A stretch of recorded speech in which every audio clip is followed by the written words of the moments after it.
Të dashur miq, ja ku takohemi së bashku për të realizuar emisionin e fundjavës Kolazh Javor, përcjell për mbledhjen nga të gjitha ato emisione që kemi arritur të realizojmë gjatë kësaj jave. Për pendimin dhe pastrimin e zemrës që përfaqësojnë hapa thelbësor drejt shërimit shpirtëror dhe afrim me mëshirën e Allahut, u fol në kuadër të serisë në kërkim të shërimit nga Hoxh Mirësim Maliqi. Në anën tjetër, normat etike bashkëshortore janë themelet e një marrëdhënie të ndërtuar mbi respektin, mëshirën dhe besnikrin, duke udhëhequr çiftin drejt një jete të përbashkët, të mbështetur në vlera të larta morale. Këtë temë e solli Hoxha Enes Goga në emisionin Besimi dhe etika në Islam.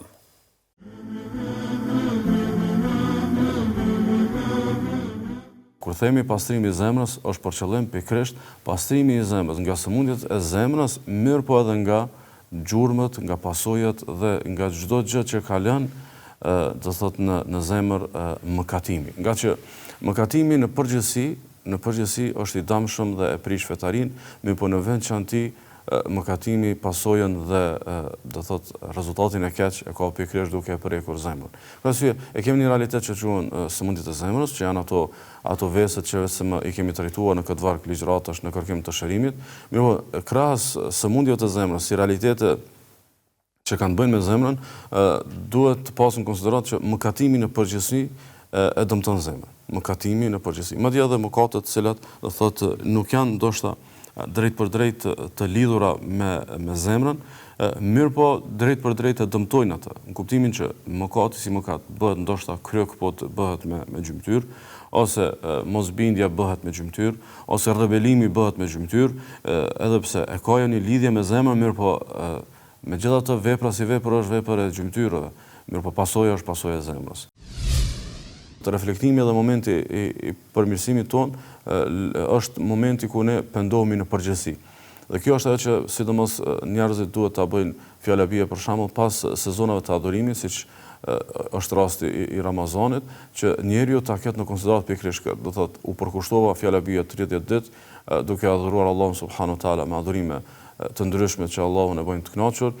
Dëgjova shumë çka për të reflektuar, pata shumë mundësi për të ndalë, për të rishikuar çastin tim në raport me shumë çka, pastaj ta kesh një faqe të re me Allahun subhanahu wa taala. Ky është ai pendimi i përgjithshëm, e sidomos kisha nënvizuar këtu të pendohemi për mënyrën edhe për çastin se si i afrohemi, se si qasim, se si realizojmë do të obligimet fetare. Shpesh ndoshta mund të kemi shumë obligime që i jetësojmë, mund të kemi shumë obligime që jemi duke i kryer, mirë po qasja jo nuk është qasje madhruese, qasja jo nuk është qasje e duhur, lypset reformuar ajo.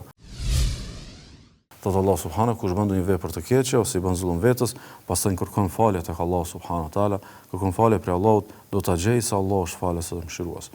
Allah subhanahu taala sikur dëshiron ta sigurojë robin. Ta sigurojë robin që kjo është rruga e sigurt. Nuk është rruga e sigurt të dëshpërohesh shkaku i të kaluarës. Nuk është rruga e sigurt të kaplohesh nga një zhgënjim shkaku i së kaluarës. Rruga e sigurt është që ta kesh një fillim të ri me Allahun subhanahu taala. Rruga e sigurt është që ti kthehesh Allahut dhe ta gjesh Allahun falës dhe mëshirues. Sepse vetë Allahu të premton dhe të thret që është pikërisht falës edhe është mëshirues, sigurisht se Allahu subhanahu taala thotë me të vërtetë unë jam falës për ata që pendohen. Ne gjithë e potencojmë që Allah është mëshirshëm. Krejt njerëzit e potencojnë që Allah është falës. Ose madje njerëzit edhe kur gabojnë thonë Allahu fal. Mirë, por realisht Allah po thotë unë jam falës për ata që pendohen. Do thotë ti duhet të kërkosh falje për të falur. Ti duhet të kthehesh për të falur. Ti duhet të përgjërohesh për atij me pendim dhe me kërkim të faljes që Allahu të fal. Thotë me të vërtetë unë jam falës për ata që pendohen dhe beson e bën vepra të mira e qëndron në rrugë të drejtë. Do thotë ekziston një periudhë kur ke gabuar, ekziston një periudhë kur nuk ke qenë i këndjellur, ekziston një periudhë ku të ka mundur egoja, të ka mundur shejtani, kështu me radhë, mirë po pastaj fillon periudha e rinjoftimit me të vërtetën, periudha e kërkimit të faljes, e pendimit, po edhe veprave të mira, po edhe pastaj edhe e qëndrueshmërisë në vepra të mira. Islami obligon burrin që ti ofron gruas dhuratën e martesës që Kurani e quan mehr, në gjuhën tonë ne i themi paja e martesës. për shiqusit, që t'jem i qartë dhe i kuptueshëm, dhurata e martesës nuk është qejzi, siç ne e kemi adet dhe tradit në popullin ton, tek tradita shqiptare, që ti përgatitet qejzi nusës, qoftë prej familjes të vajzës, apo të burrit, apo bashkarisht, apo varësisht prej kohës, varësisht prej rrethanave, varësisht prej rrethit, nga se një vend edhe mund të dalloj prej një vendi, koha dallon prej kohës, por kjo dhurata e martesës është diçka tjetër. Jashta qejzit, aty feja nuk ndërhyn tek çështja e qejzit. Ajo mbetet në fushën e adeteve dhe dokeve të një populli, të një rrethine, të një krahine kështu me radhë. Por kjo dhurata e martesës, mehri, është diçka që është pjesë elementare e aktit të martesës, kurorëzimit, dhe është obligative. Është e drejtë e vajzës. Kur themi kemi një kushtetut e cila ka të bëj në mënyrë ekskluzive me raportet mes dy bashkëshortëve, kjo tregon në çfarë niveli të lartë Islami e shiqon lidhjen bashkëshortore mes burrit dhe gruas, dhe për të qenë martesa gjithmonë e suksesshme dhe për të qenë ata bashkëshort ideal gjatë jetës tyre, prej tyre kërkohet që këtë kushtetut bashkëshortore ata ta njohin, ta respektojnë dhe të mos e cënojnë gjatë jetës së tyre në asnjë rrethan. Divorci është i lejuar, por konsiderohet si një nga veprimet më të urrejtura dhe veprimet e papëlqyera tek Allahu fuqiplot, por në rrethana kur nuk ka zgjidhje tjetër, parimisht edhe divorci lejohet. Islami ynë, respektivisht mësimet e Kur'anit famlart dhe mësimet e ndritura të dashurit ton Muhammedit a.s. kanë vendos rregulla dhe norma të qarta sa i përket divorcit, me qëllim që të mbrohet e drejta e të dy bashkëshortëve, duke shmang zullumin dhe padrejtësit dhe duke respektu të drejtën dhe dinitetin e të dy bashkëshortëve, rrjedhimisht edhe fëmijëve nëse kanë fëmijë, dhe dinitetin e të dyja familjeve reciproke që përfaqësojnë këta dy bashkëshortë.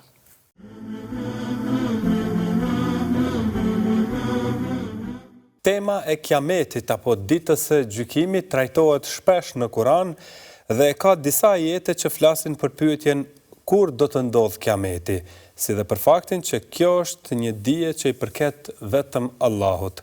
Për këtë temë u fol në emisionin Pyetjet në Kur'an nga Hoxh Ahmed Kalaja, kurse për Hoxh Tahsinin si babai i rilindjes shqiptare kanë folur Ilir Ademi dhe Hoxh Migen Matraku në emisionin Këndvështrim.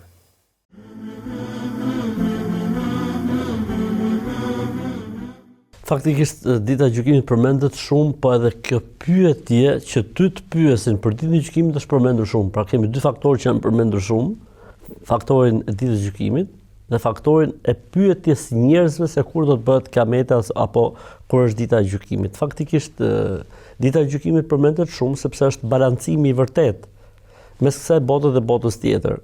Përmendet shumë sepse duke ditë që ka një gjyq ku drejtësia absolute do të vendoset, njeriu edhe qetësohet, edhe ngushëllohet, po edhe merr forcë dhe optimizëm për të përballë me sfidat e jetës, sepse fundit e di që edhe sikur shkoj puna deri në fund fare, ai hakun do ta marrë, për këtë arsye duhet bëj maksimumin në këtë botë për të arritur drejtën e tij, për të çuar në vend të vërtetën e tij, edhe nëse kjo në këtë botë mund të çojë fatalizëm. Nuk ka problem, sepse ditën e kiametit unë do ta marr hakun tim plot dhe do të jem. Po ajo që është më e rëndësishme është pjesa e parë, pra balancon dhe ekuilibron mënyrën se si ne, domethënë, japim vlerë jetës së saj bote.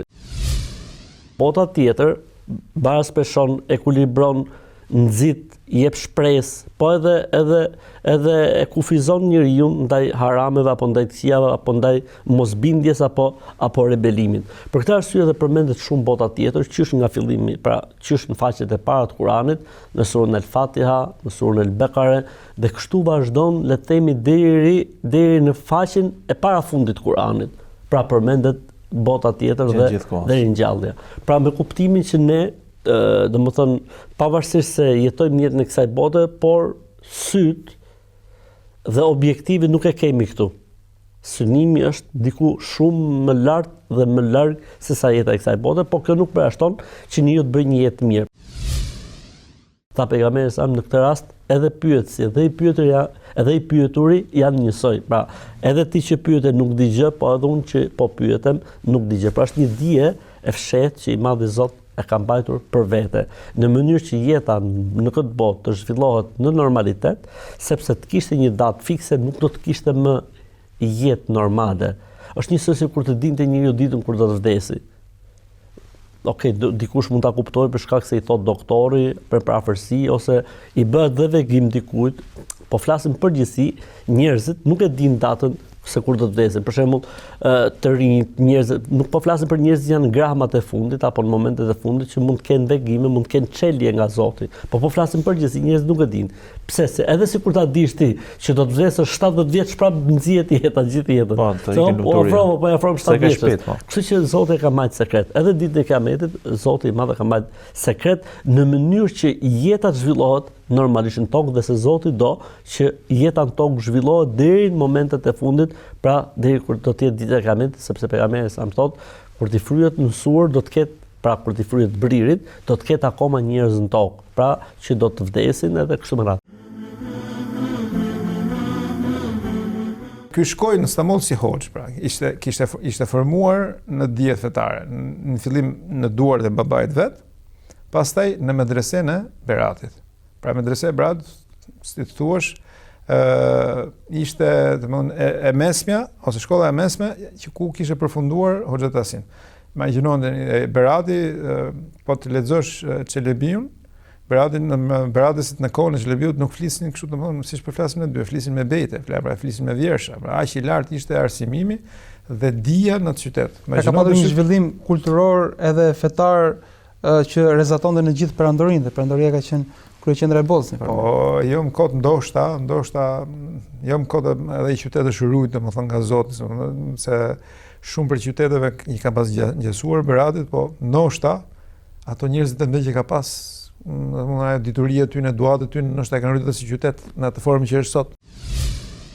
Ka ecur pak në rrugën e Vegjilharxhit, sepse ka dashur të bëjë një alfabet totalisht shqiptar. As latin, as grek, as arab. Pra aty ishte, bile se kishte një lloj krenarie, thotë ne jemi popull i veçantë. Pse duhet neve të kemi një alfabet të përngjashëm me popujt e tjerë? Ashtu siç Greqia ka të vetin dhe nuk i përngjan latinëve, po kështu edhe neve jemi shqiptarë edhe të kemi alfabetin tonë që mos i përngjaj as grekëve dhe as latinëve. Pra dhe faktikisht gjuha shqipe është një element shumë i rëndësishëm në identitetin e kombit shqiptar, dhe nëse do kishte një alfabet po themi të veçantë, do bënte këtë element akoma dhe më të fortë. Hoxha ka pas një alfabet me 30 zanore dhe 8 30 bashkëtingëllore dhe 8 zanore, pra 38 shkronja. Që Hoxha është themeluesi i Universitetit parë shqiptar dhe themeluesi i Akademisë parë shqiptare. Pra është themeluesi vetëm i Universitetit, po themi të parë në Perandorinë Osmane, por dhe Universitetit parë shqiptar.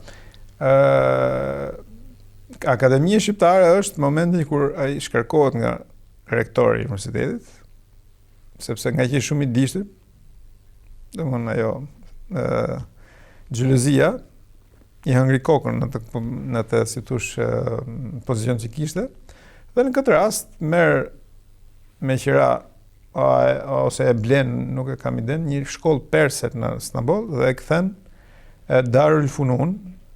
Pra në atë kohë Darul Funun ka pasur universitet i Arnautëve. Dhe po në këtë moment bën edhe Xhemiyetul Ilmia Arnautia, që do thotë Akademia e Shkencave Shqiptare.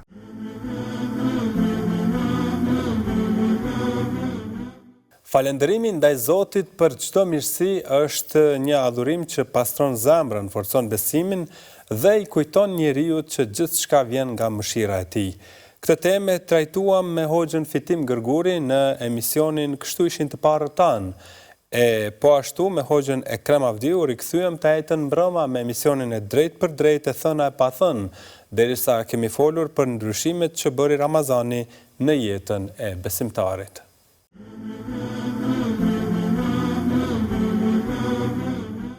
Sot që njeri shton falënderim me Allahut, Allahu shton mirësinë ndaj tij. Qoftë në aspektin e nështrimit, ja lehtëson urdhnat me i kry, ja lehtëson ndalesat me u largu, ja lehtëson çdo çështje të jetës me e vepru. Ndaj na kur themi se Islami është zgjidhje, një mend është zgjidhje për çdo problem. Nëse qëndrojmë në atë që Allahu na kërkon, në rubrinë ndaj tij dhe në shtrimin ndaj tij. Ndaj vëllai bojar është thelbësore, nëse dojna mirësitë e imanit më ushtu, me qenë në krye temave tona falënderimin ndaj Allahut. Pse përveçoj mirësitë e imanit? Nëse flasëm në rrafshin e dunjas, nuk kishte diçka të veçantë pejgamberi alayhis salam prej begative të dunjas ndaj tjerëve. Jo, rrobat e tij nuk ishin veç si të tjerëve, ushqimi i tij ishte i thjeshtë, shtëpia e tij ishte e thjeshtë dhe Zoti kur vdes nuk la prej dunjas diçka përveç se një shtog, një rrobë që veshte dhe në i breg. Vetë fakti se na ka përzgjedh njerëz pa na pyet, do të më qenë falënderues, është mirësi prej tina. Pastaj na ka përzgjedh përveç se na ka bë njerëz, na ka lehtësu proceset deri ku jemi sot. Prej momentit jetës në bark, ushqimit, pijes që përmena më herët, deri në momentin që jetojna, gjitha proceset që kena kalu, është mendimin e tij. Veçanërisht në disa raste që kërkush përveç tij s'ka mujt me ndërhy, se çështja e ushqimit që e morën në barkun e nanës. S'ka mundësi kërkush pas tij. Ose pijen që e morën pas së dalim këtë botë. Në momentet e para, kush se ja s'den. Ai nuk dëgjon as, nuk shikon 2 javë të para. Andaj krejt ky proces është begativ prej tina. Njëherë pejgamberi sa duke dashur me lënë gjurmë të shokët e tij e thret Ebu Dharrin. Ebu Dharr ka qenë asket i madh. I thot, o Ebu Dharr, po ta kisha një kodër nga ari, sa Uhudi, sa kodra e Uhudit, pas ishim pranë Uhudit, do të adhuroja të tërën për hir të Allahut, përveç se borxhet do t'i paguaja, dhe të tërën do të adhuroja kështu, duke bërë me do të shpërndoja kështu. Kështu i mëson dhe pejgamberi sallallahu alaihi wasallam që të veprojnë shokët e tij. Por këto mësime janë edhe për ne, hoq. Sigurisht, në gjithë këtë ndërlidhje, shpesh tregojmë vetëm se histori kanë qenë, jo, sigurisht se edhe ne do të jemi. Vëllau bujar, nëse nuk e futum në rrugën tonë, Allahun me dhënë hise, falënderimin ndaj tij është në krizë të madhe. Deshëm apo nuk deshëm ta pranojmë disi na pushton materialja.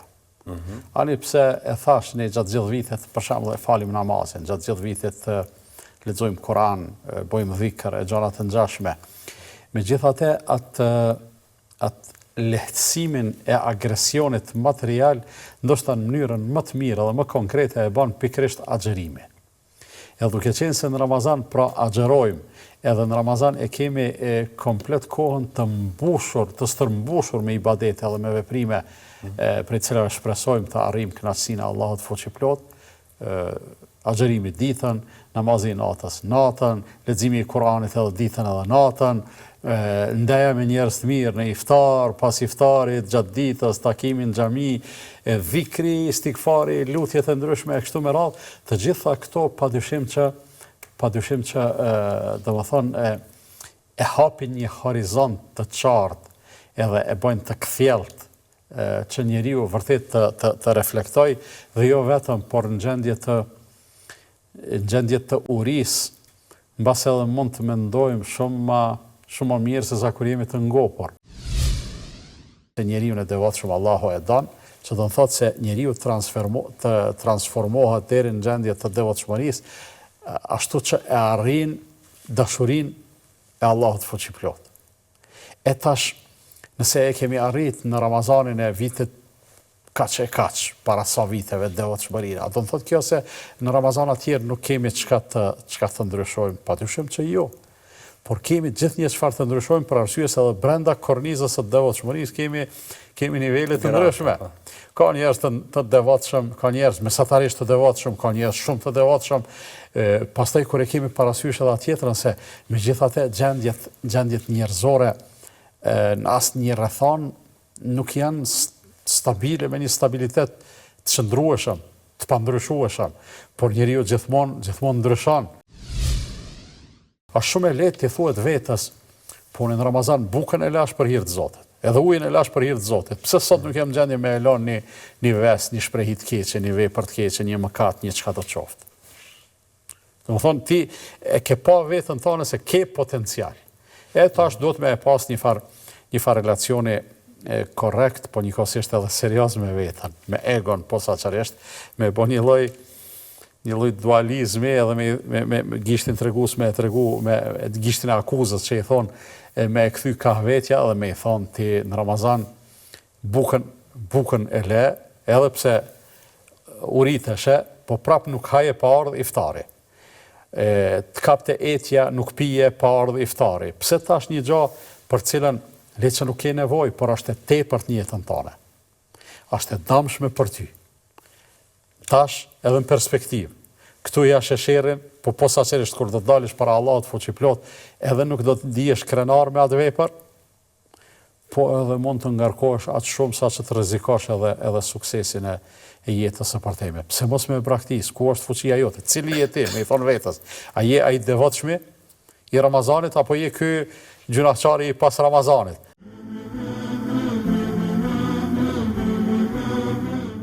Porosit që në la Ramazani janë të shumta, por kryesorja është qëndrueshmëria në fe dhe ngritja e devotshmërisë. Për këtë temë kemi folur me Hoxhën Lokman Hoxha gjatë emisionit Këndi Diskutimit, kurse Hoxh Muhamet Dërmaku po ashtu rikthye me emisionin Popujt e Kuranit, derisa solli një temë tjetër teje të rëndësishme.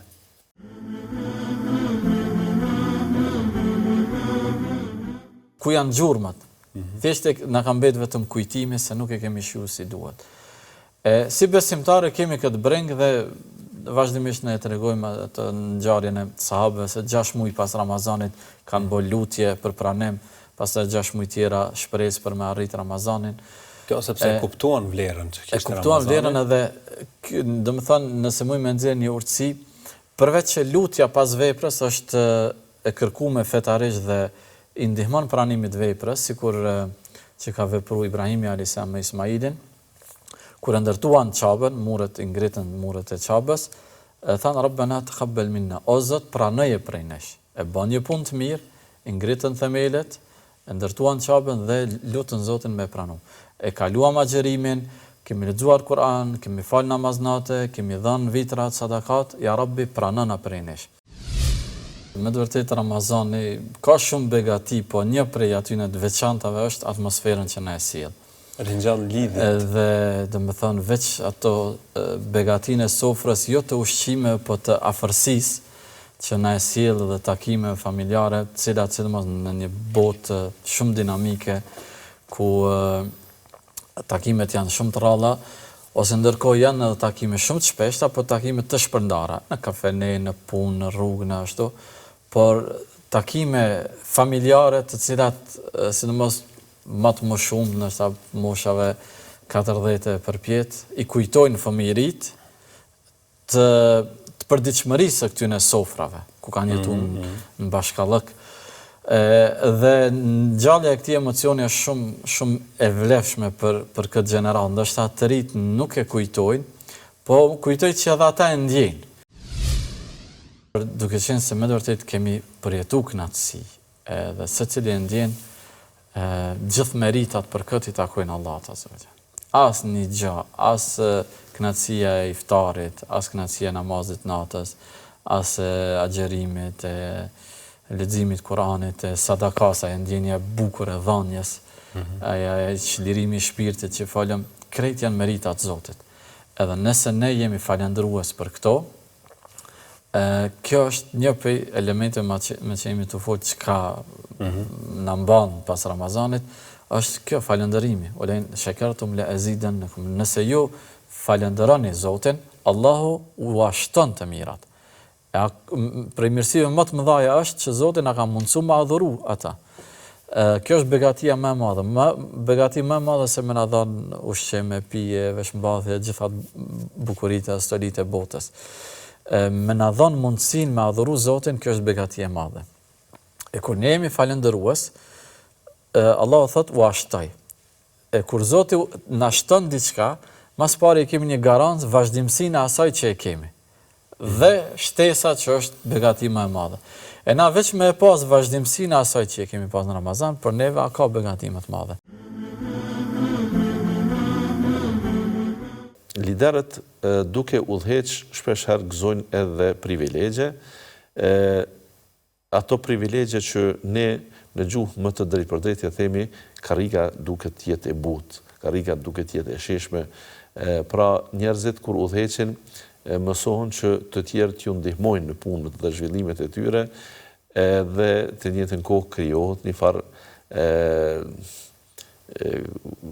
zone e komforit në kuptimin pra të ndihet mirë në atë që është, ndihet mirë në mënyrën që funksionon, ndihet mirë me rrethin që e ka respektivisht edhe me shërbimet që ata i japin atij, dikur i duket vetja një urdhërdhënës dhe këtu bëhet ai që rregullimi njerëzor, shpirtëror dhe njeriu i mirë që ishte dje, i propozuar për qenë lider më vonë, shndrohet në despot, shndrohet në njeri që i shkel të tjerët, i shkel të drejtat e tyre, u ahan pasurin e tjera tjera. Armiku shekullor i popullit të caktuar nuk mundohet vetëm me pushtim, vetëm me luftë, vetëm me tanke, vetëm me aeroplane dhe raketa dhe me dron në ditët e sot më përflas, nuk është që e ka të vetëm metodë për ta rënu një pushtet ose për ta ngrit një vlerë të caktuar që i dëshiron. Përkundrazi, as nuk ka nevojë ndoshta që me çdo pushtetar të merret vesh dhe t'i qërojnë hesapet. Përkundrazi, në emër të këtyre OEQ-ve ata lëshon rjetën e vet. Dhe Zoti e din kush për kënd punon aty tash. Zoti e din se si ata paraqiten si po të ishin engjëj. Sikur të ishin njerëzit më të mirë, patriotët më të mirë, sikur të ishin njerëzit që vendit, popullit, ekonomisë, rinisë, familjes, gruas, ja duan më të mirën e du. Dhe i merr i sheti. Gjithë ata që flasin në degenerim të caktuar, dalin se janë shumë interesant, janë shumë të zëshum, bërtasin, e bëjnë vetën sikur ata të ishin çliruesit e këtij vendi, e ju të tjerët ose ne të tjerët tradhtarët. E bëjnë vetën që të jenë sikur ata mbrojtësit e këtyre vlerave ta quajnë perëndimore ose euroatlantike ose të këtë demokraci, a në fakt janë rënuesit më të mëdhenj të saj. Dhe këtë e bëjnë në mënyra dhe forma të ndryshme. E bëjnë duke promovu lloj-lloj ideje në shoqëri. Prej ideve të këtilla, me do mos janë për shembull atë që përmenda. Sot i dëgjon njerëzit për polarizimet politike që kalojnë në armiqësi, dëshirojnë që të mos ketë pushtet, dëshirojnë që të mos ketë qeveri, dëshirojnë të mos ketë pse se të fitojnë këta të humbin ata tjerët. Dhe rrjedhimisht pra, shoqëritë të caktuara kanë punuar që populli armik ta zëm nuk ka nevojë me të pushtu ty me armiqësi nga ana ti se ti në atë mënyrë vetëm forcohesh. Tash lufta më e madhe është ajo lufta që nga mesi yt të marrim njerëz që ata t'i promovojnë ato vlera dhe të duken si më të avancuar, si më të zhvilluar, t'i binë si vlera ndoshta nga një perëndimore, si vlera euroatlantike, si vlera të familjes kështu, si vlera të koncepti kështu, si vlera të këtij koncepti ushtarak ose atij tjetrit, me fjalë tjera t'i servojnë dhe t'i bindesh se vërtet ata janë duke dhënë më të mirën nga vetja e tyre. A në realitet ti je një i pushtuar që punon për dikë dhe për interesat ti, derisa ti ndoshta e kupton ose nuk e kupton qëllimin e tyre.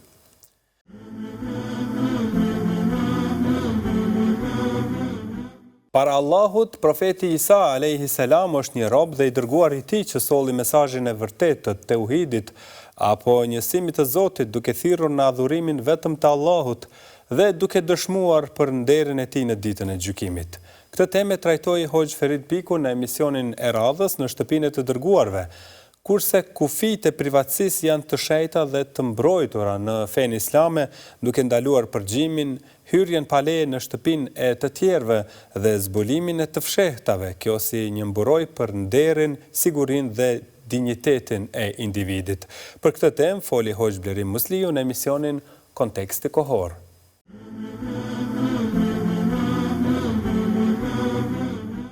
Nuk është të tepër ta themi që për muslimanët, për besimtarët musliman, Isa a.s.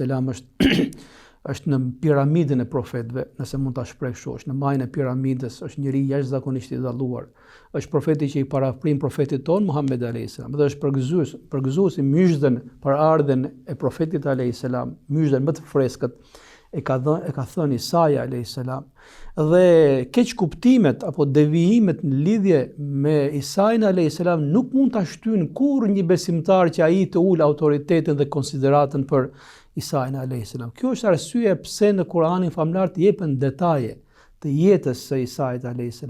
Flitet për ardhen e tij në këtë botë si mrekulli, për lidhjet e veçanta që ai kishte me nënën e tij, pastaj për peripecitë që ndodhen gjatë jetës së tij, madje Zoti e mbyll gjithë historinë e këtij njeriu të madh, këtij profetit të madh me një bashkëbisedim, i cili nuk bëhet thjesht mes Zotit dhe Isait, birit Merjemës, por bëhet publikisht në ditën e tubimit, kur gjithë njerëzit dëgjojnë, kur gjithë njerëzit shikojnë, ku Allahu xhallashanuhu nuk e lën këtë histori dhe këtë keqkuptim të kalojë, se kush e ka ditur të vërtetën e ka ndekur, kush se ka ditur do të paguaj faturën asaj. Jo, Zoti e tregon me detaje dhe momentin e fundit të bashkëbisedimit të tij me Isain a.s. që nga goja e vet këtij njeriu, këtij profetit të madh, t'i thuhet njerëzimit publikisht se si ka qenë e vërteta e tij dhe se si është keq kuptuar besimi i tij. Prandaj unë mendoj që kjo është nga bashkëbisedimet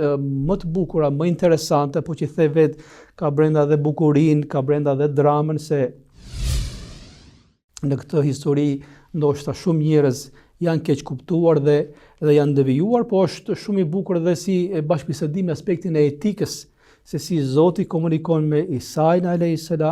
dhe se si Isa a.s. e kthen përgjigjen e Zotit të gjithësisë. Aty do të dalin pa elemente shumë të bukura. Zoti kur i tha Zoti birit Merjemës, e përmendë vetë që kjo do të ndodhë, por Zoti e përmend në formën sikur kjo ka ndodhur, sepse në caktimin hyjnor çdo gjë ka ndodhur. Edhe dita e tubimit ai faktikisht ka ndodhur. Pra një gjë që e ka caktuar Zoti nuk është elementi kohë. Elementi kohë është thjesht teknik. Prandaj kjo bashkëbisedim jepet në trajtën e asaj që një histori që ka ndodhur dhe Zoti na e sjell të gjallë, ta lexojmë dhe ta përjetojmë përpara se ta shikojmë. Pa që vërtet është sikur të kishte ndodhur. Sikur të kishte ndodhur. Garanci vërtetësie. Dhe kur Zoti i tha Isait të birit të Merjemës, përsëri e shoqëron gjithmonë Isain a.s. Pjesë e identitetit. Edhe kjo pjesë e identitetit dhe pjesë e lidhjes shumë të madhe që ai kishte me nënën e tij, me Merjemën, me atë grua të pastër që Zoti i ka dalluar nga të gjitha gratë e botës, i thot ati i ke thënë njerëzve. Pra Zoti e di që ai nuk i ka thënë njerëzve, por do që kjo përgjigje të dalë nga goja e Isait a.s. Mua dhe nënën time më bëni hyni dhe më adhuroni në vend të Allahut. Pra nuk i tha që ati i ke thënë që unë jam Zot dhe nëna ime është Zot, po jo, ati i ke thënë njerëzve që mua dhe nënën time më trajtoni si hyni, si perëndi në vend të Allahut. Atëherë përgjigja e Isait a.s. që ka brenda thash pastërtinë, ka brenda thjeshtësinë, po dhe dhimbjen, keqardhjen e tij që një pjesë e njerëzve e kanë besuar kështu, tha i pastër je ti o Zot. Islami kur ka ardhur dhe e e ka rregulluar njeriu.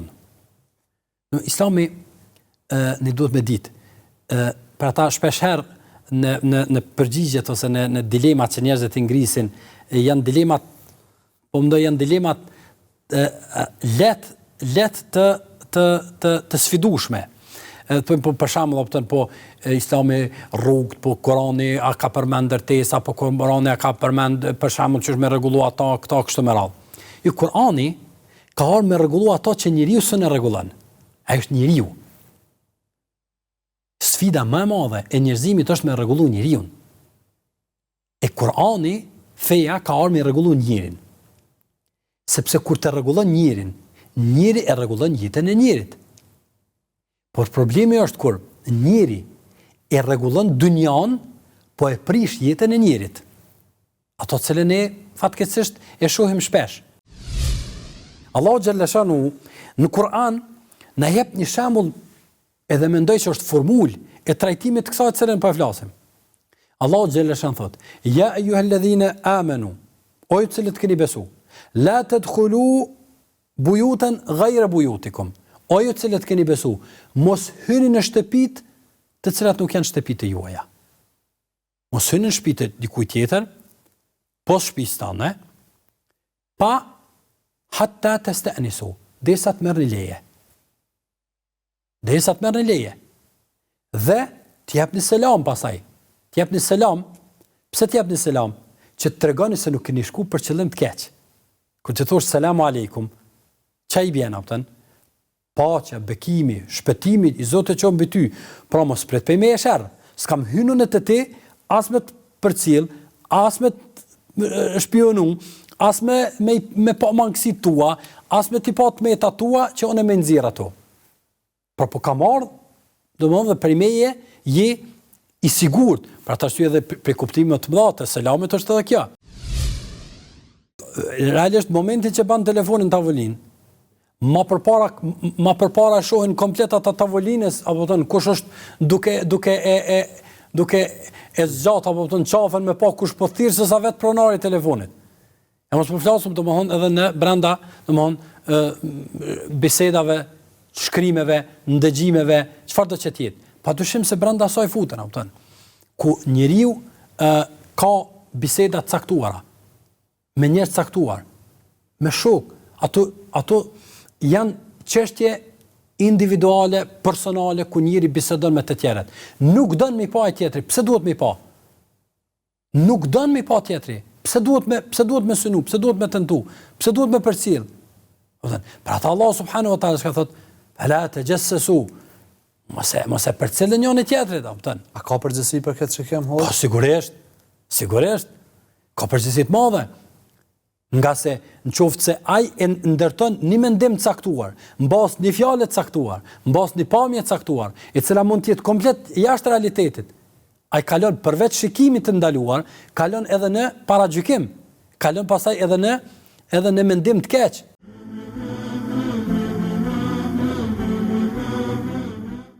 Islami na mëson po ashtu se njeriu, individi është i aftë të zgjedh mes të mirës dhe të keqes, por gjithashtu ai është i udhëzuar që çdo keqardhje apo gabim të shndrohet në mundësi për pendim dhe rifillim të pastër. Këtë temë trajtoi Hoxh Burhan Fili në emisionin Me Librin, kurse në qasjen islame njeriu është përgjegjës për veprimet e tij dhe shumë prej vështirësive apo të këqijave që e godasin janë pasojë e zgjedhjeve të veta. Për këtë temë foli Hoxh Bledar Haxhiu në emisionin e radhës Shoqëria në fokusin e Kuranit.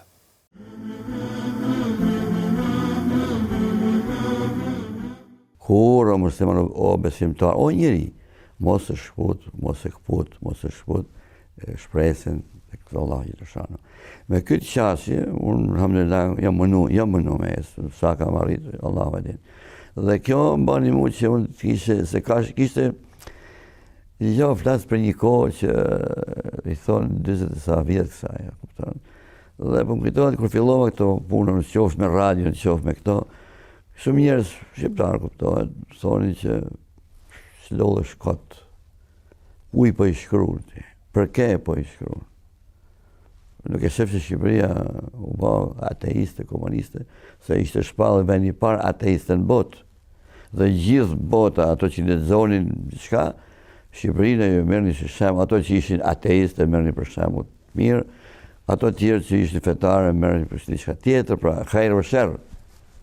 Ata të hajrit e shikonin ndrysh, ata të sherrit e shikonin ndrysh. Pra edhe libri këtë qëllim ka, duelin mes të mirës dhe të keqes.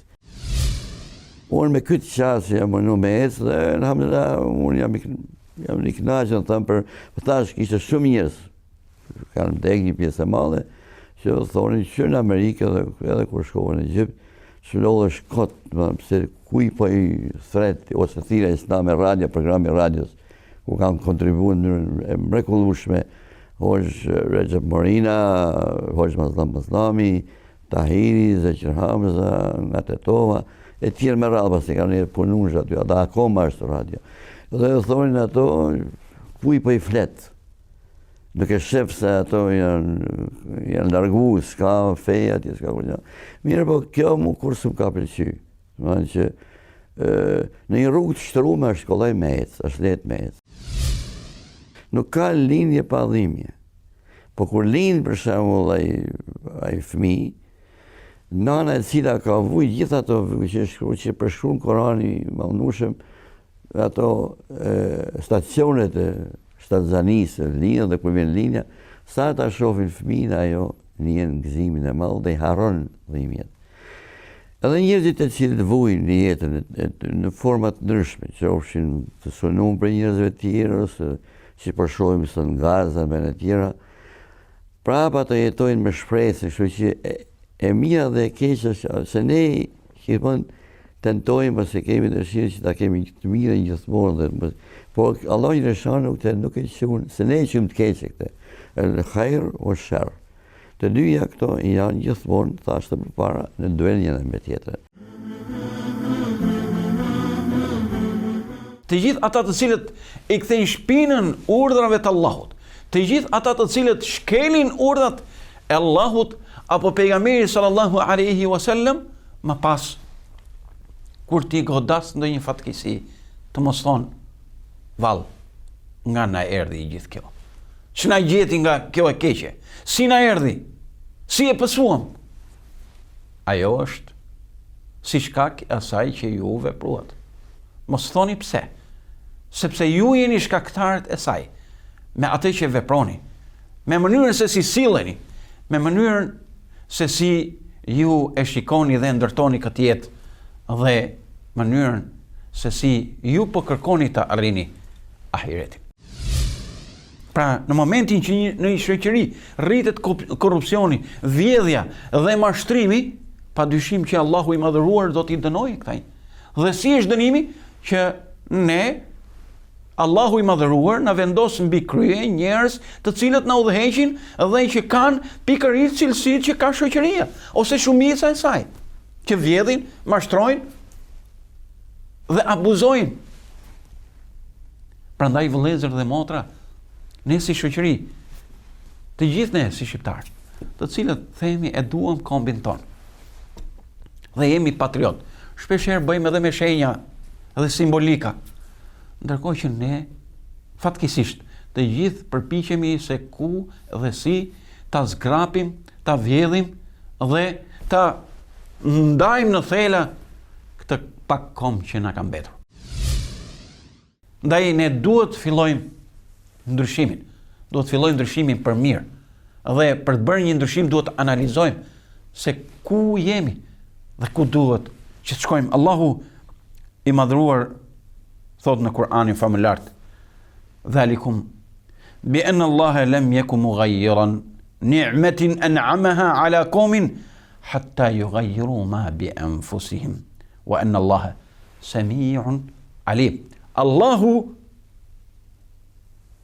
nuk i ndryshon kur të mirat që e ka dhënë ndonjë populli, ndonjë kombi, ndonjë grupi njerëzish derisa ata të fillojnë të ndryshojnë veten e tyre. Pra Allahu subhanahu wa taala nuk lejon që të shkërmoqet familja dhe të shuhet një komb nëse ata nuk fillojnë të përbuzin shoqërinë dhe ta shkelin dhe ta degradojnë kombin, vendin dhe popullin e tyre. Nuk mundet. Allahu e ka vendosur ligj. Allahu është i drejtë.